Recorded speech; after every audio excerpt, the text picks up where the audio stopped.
بعض اعمال ایسے ہیں جن کے کرنے سے فرشتے دعائیں دیتے ہیں،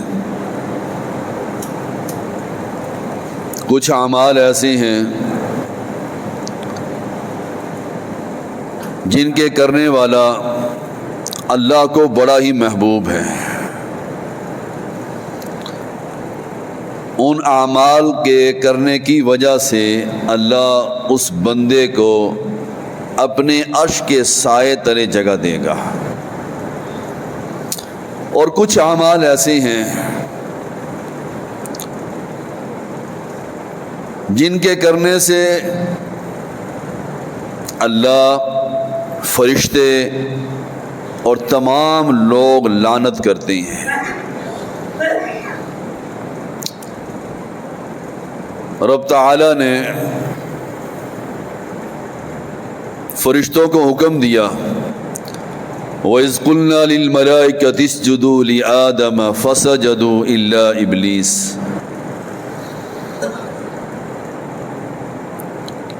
کہ آدم علیہ السلام کو سجدہ کیجئے۔ تمام فرشتوں نے سجدہ کیا سوائے ابلیس کے، اور کہا کہ انا خلقتنی من نار وخلقتہ من طین، میں آگ سے پیدا کیا گیا ہوں اور یہ مٹی سے پیدا کیے ہیں۔ یہ تکبر اس کے دل میں تھا، اور اللہ نے اس کے بارے میں بیان فرمایا، وَإِنَّ عَلَيْكَ اللَّعْنَةَ إِلَىٰ يَوْمِ الدِّينِ، تجھ پر لعنت ہو قیامت کے دن تک۔ اس کا عمل ہی ایسا تھا کہ اللہ کی نافرمانی کی، اللہ کے ساتھ بغاوت کی اور سجدہ نہ کیا۔ اسی طرح یہود و نصارہ کے بارے میں اللہ کے رسول کا فرمان ہے صلی اللہ علیہ وسلم کہ یہود و نصارہ پر اللہ کی لعنت ہو جنہوں نے اپنے انبیاء کی قبروں کو سجدہ گاہ بنا لیا۔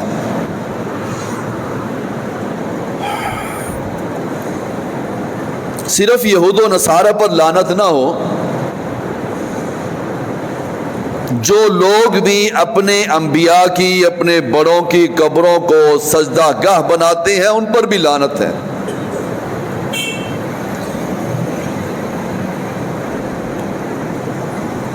یہ وہ اعمال ہیں جن کے کرنے کی وجہ سے فرشتے اور رب تعالی لعنت کرتے ہیں۔ یہود و نصارہ اور آج کا مسلمان، آج کا مسلمان بھی اپنے بڑوں کی قبروں کو سجدہ گاہ بنا لیتا ہے، مقبرے کھڑے کر لیتا ہے، مجاور بٹھا دیتا ہے، اور سبز رنگ کی چادریں ان کی قبروں پر ڈال کر ان قبروں کو سجدہ کیا جاتا ہے۔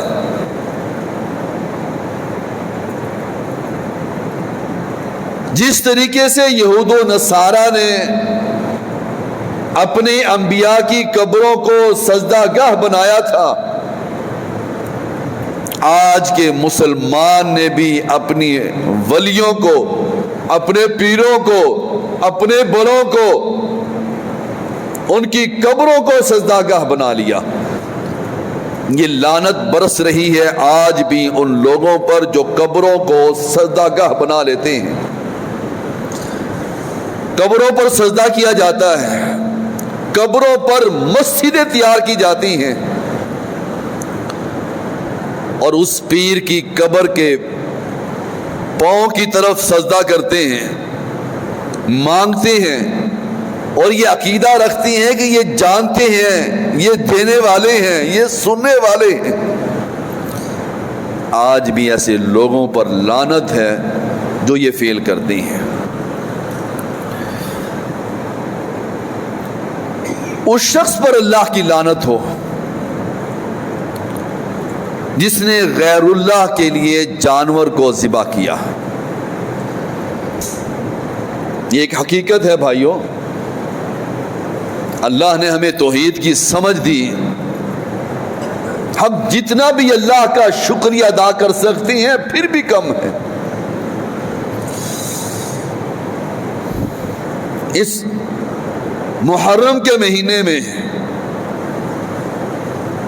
لوگ درباروں پر جا کر جانوروں کو باقاعدہ ذبح کرتے ہیں اس پیر کے نام پر۔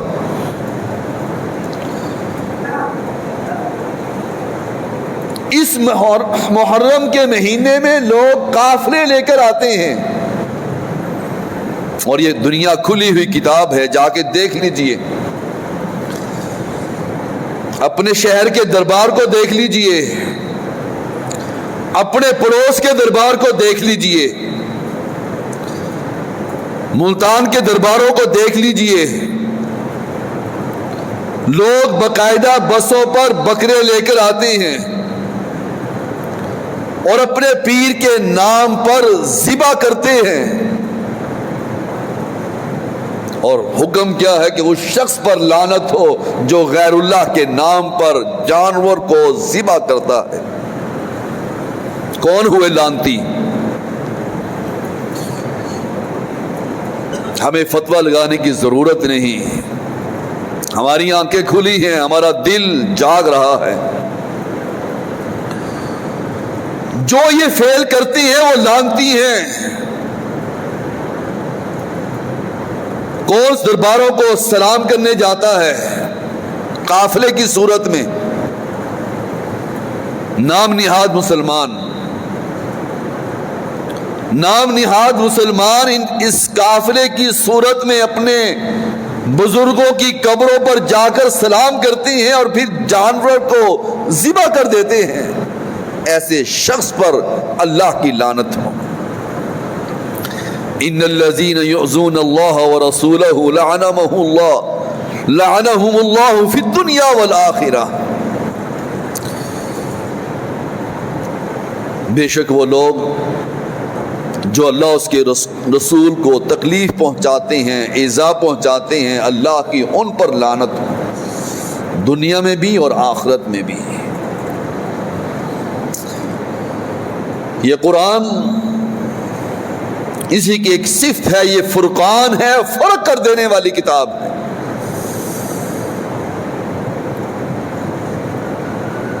اہل توحید میں اور اہل شرک میں فیصلہ کن کتاب ہے۔ جو لوگ تکلیف پہنچاتے ہیں اللہ اس کے رسول کو، اللہ کی ان پر لعنت ہو۔ اور حدیث قدسی ہے، ابن آدم مجھے تکلیف پہنچاتا ہے، میرے بارے میں کہتا ہے کہ اللہ کی بیٹیاں ہیں، اولاد ہے، یہ سب سے بڑی تکلیف ہے۔ اللہ پر بہتان باندھتا ہے، یہ سب سے بڑی تکلیف ہے۔ وقالوا اتخذ الرحمن ولدا، ان کا کہنا ہے کہ اللہ کی بھی اولاد ہے۔ اور آج دیکھ لیجئے یہ کون کون کہتے ہیں۔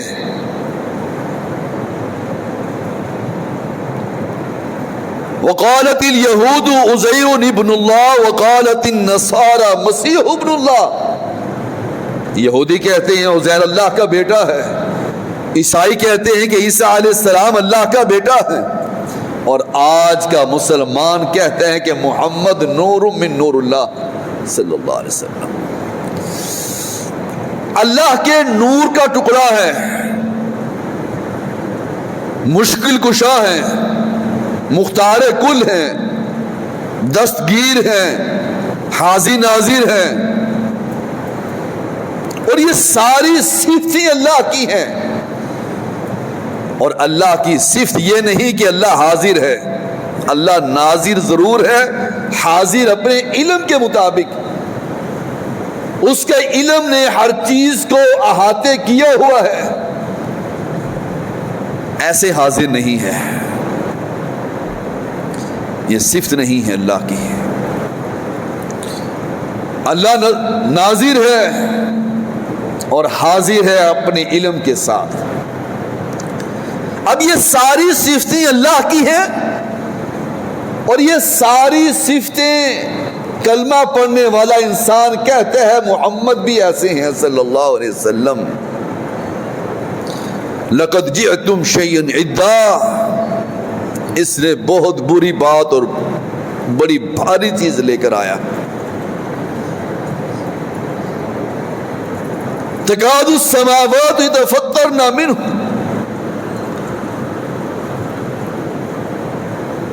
وتنشق الارض وتخر الجبال حدا، ہے اس کے یہ کہنے کی وجہ سے تکاد السماوات، آسمان پھٹ جائے، زمین شق ہو جائے، پہاڑ ریزہ ریزہ ہو جائیں، ان دعوا للرحمن ولدا، اس نے اللہ کے بارے میں یہ کہہ دیا کہ اللہ کی اولاد ہے۔ ایک ذاکر کھڑے ہو کر کہتا ہے، اور اس محرم کے مہینے میں یہ ذاکرین بڑا ہی کفر کہتے ہیں کہ علی کعبہ میں پیدا ہوا، کعبہ کس کا ہے؟ رب کا، جس کے گھر میں پیدا ہوا اسی کا بیٹا ہے۔ اور ذاکر کہتا ہے کہ اللہ، علی 2 سال چھوٹا ہے اللہ سے، اللہ ان پر لعنت کرے۔ یہ رب تعالی کی توہین کرتے ہیں، شرع عام کھلے عام کرتے ہیں، اور ہم حالات کے پیش نظر اپنی زبانوں کو بند رکھتے ہیں۔ کیوں؟ جیسے حالات ان کے لیے ہیں ویسے ہی حالات ہمارے لیے ہیں۔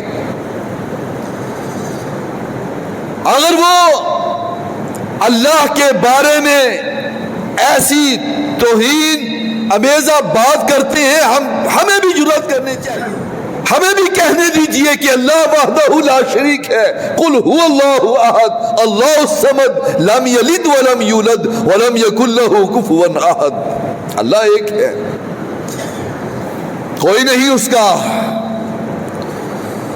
کسی کو جنا نہیں، نہ وہ جنا گیا ہے، بے نیاز ہے، کوئی اس کا ہمسر نہیں۔ یہ خانقاہیں تیار کر کے اپنے ہاتھ سے تراش کر پھر کہتے ہیں یہی داتا ہے، دستگیر ہے، غوث اعظم ہے، اسی کے در سے جھولیاں بھرنے والے ہیں۔ جب تک یہ لوگ اللہ کے بارے میں ایسی بات کرتے رہیں گے، ہم بھی یہ اعلان کرتے رہیں گے۔ یہ لعنت، یہ ایسے اعمال کرتی ہے جن کی وجہ سے ان پر لعنتیں برستی ہیں۔ قل ادعوا الذین زعمتم من دون اللہ لا يملكون مثقال ذرة في السماوات ولا في الارض قل ادعوا الذین زعمتم من دون اللہ، جن کو تم نے اللہ کے سوا معبود بنا لیا، لا يملكون مثقال ذرہ، زمین و آسمان میں ایک ذرے کے مالک بھی نہیں ہیں۔ یہی ہماری دعوت ہے بھائیو، جن جن کو یہ پکارتے ہیں، جن جن کے سامنے یہ سجدہ کرتے ہیں، اس محرم کے مہینے میں یہ حد کر دیتے ہیں، کہیں گھوڑے کو سجدہ کیا جاتا ہے، کہیں گھوڑے کے نیچے سے گزرا جاتا ہے، کہیں تعزیے کے سامنے جھکا جاتا ہے، کہیں تعزیے پر ماڈل بنا کر قبروں کا اس کا طواف کیا جاتا ہے۔ یہ ذرے کے برابر بھی مالک نہیں، نہ زمین و آسمان کا کوئی ذرے کے برابر مالک نہیں۔ وَمَا لَهُمْ فِيهِمَا مِنْ شِرْكٍ وَمَا لَهُ مِنْهُمْ مِنْ زَهِيرٍ، یہ ان کا کوئی حصہ نہیں ہے، نہ زمین بنانے میں، نہ آسمان بنانے میں، نہ مخلوق بنانے میں، اور نہ یہ اللہ کے مددگار ہیں۔ پھر بھی یہ لوگ ان کے سامنے جھکتے ہیں، ان سے مانگتے ہیں، ان کے سامنے اپنی جھولیوں کو پھیلاتے ہیں۔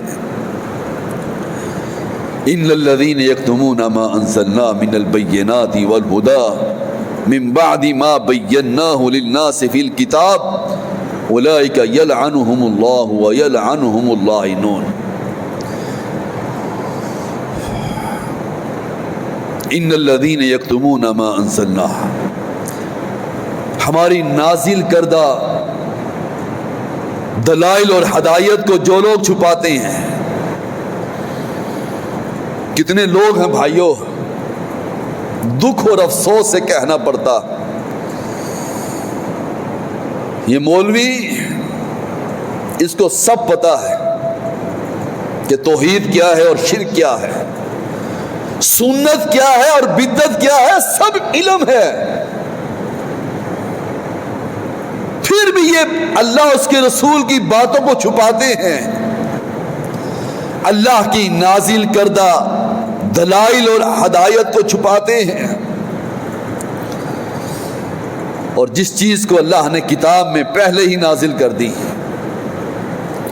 کھول کر بیان کر دیا، یہ حق ہے، یہ راستہ ہے، یہ صراط مستقیم ہے،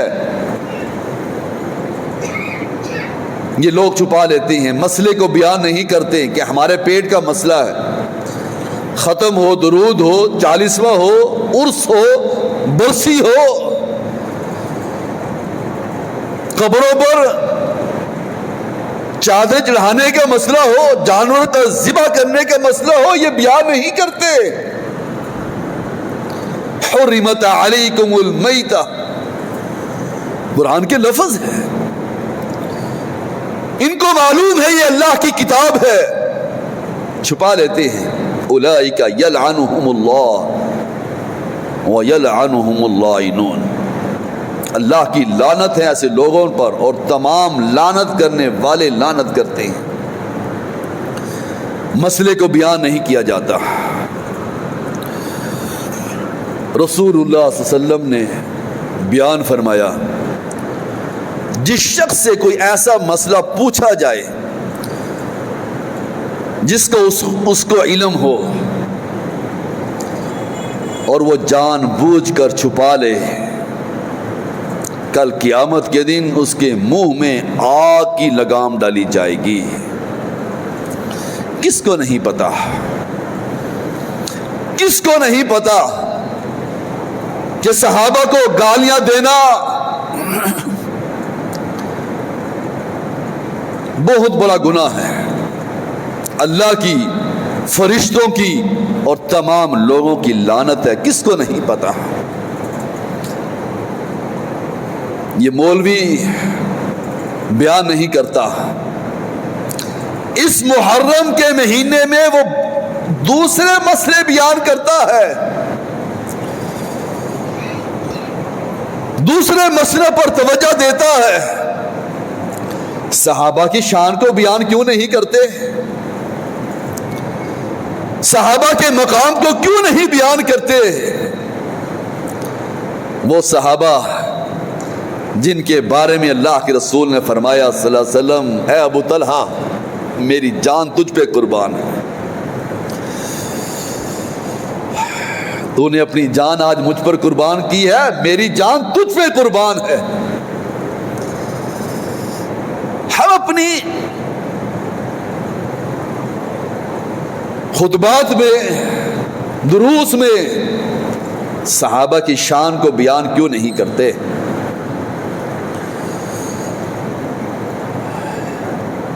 صحابہ کو گالیاں دینے والا انسان، اس پر اللہ بھی لعنت کرتا ہے، فرشتے بھی لعنت کرتے ہیں اور تمام لوگ لعنت کرتے ہیں۔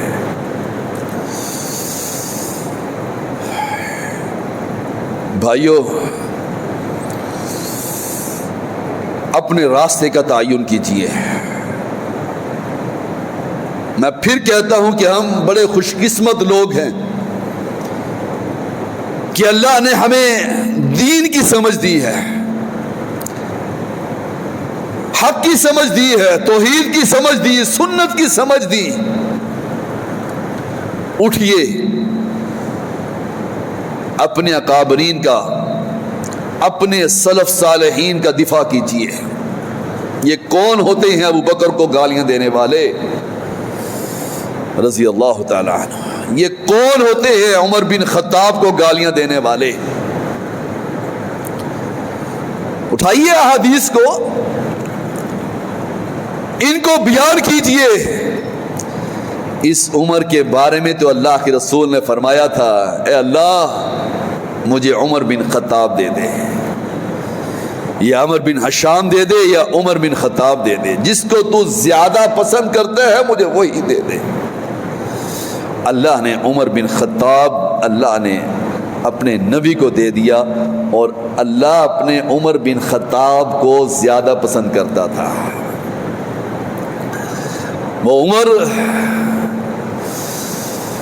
جو قتل کے ارادے سے محمد کے پاس آتا ہے صلی اللہ علیہ وسلم، لیکن دعا قبول ہو جاتی ہے، تلوار اپنے گلے میں ڈال کر آتا ہے، صحابہ پکڑ لیتے ہیں، حضرت حمزہ پکڑ لیتے ہیں، اللہ کے رسول اس کی چادر کو پکڑ کر کمر پکڑ لیتے ہیں۔ عمر بتا کس ارادے سے آئے ہو؟ عمر کہتا ہے کہ اشہد ان لا الہ الا اللہ، میں گواہی دینے کے لیے آیا ہوں۔ وہی عمر تھا نا، صحابہ خوشی کے مارے جھوم جاتے ہیں، اور عمر کہتا ہے کس سے ڈرنا ہے؟ مسلمان کا ہر بچہ عمر ہے، کس سے ڈرنا ہے؟ نکل کر کھل کر اذان دیجئے، کھل کر نمازیں پڑھیے، کھل کر توحید کی دعوت دیجئے۔ آج وہی جذبہ ہمارے اندر پیدا ہو، ہمیں بھی کھل کر دعوت دینی چاہیے کہ جو لوگ صحابہ کو گالیاں دیتے ہیں، اللہ کی ان پر لعنت ہے، فرشتوں کی لعنت ہے، اور تمام لوگوں کی لعنت ہے۔ جو یہ عقیدہ رکھتی ہے کہ صحابہ حضرت عائشہ کے بارے میں، حفصہ کے بارے میں، حضرت عثمان کے بارے میں، حضرت عمر کے بارے میں، ابوبکر صدیق کے بارے میں یہ جہنم میں جانے والے ہیں، ایسے لوگوں پر اللہ کی لعنت ہو بھائیو، ایسے لوگوں پر اللہ کی لعنت ہو۔ بیان کیجئے، یہ برا بھلا کہہ سکتے ہیں صحابہ کو، ہم کیوں نہیں کہہ سکتے ان کو؟ یہ چوکوں میں کھڑے ہو کر صحابہ کے بارے میں کہتے ہیں، ہم ممبر رسول پر چڑھ کر کہتے ہیں یہی پکی ایسے ہیں، یہی لعنتی ہیں، یہی جہنم میں جانے والے ہیں، جو حضرت عائشہ کے بارے میں کہتے ہیں کہ عائشہ فی النار۔ ہم کہتے ہیں کہنے والا فی النار، کہنے والا فی النار۔ جو میرے ابو بکر کو گالیاں دے وہ مسلمان نہیں بھائیو، جو عمر بن خطاب کو گالیاں دے وہ مسلمان نہیں، جو امی عائشہ کو گالیاں دے وہ مسلمان نہیں ہو سکتا۔ جذبہ پیدا کیجیے اپنے اندر بھائیو، مر جانا ہے، چلے جانا ہے رب کے سامنے، کل رب کو یہ تو کہہ سکے کہ ہم نے اپنے صحابہ کا دفاع کیا۔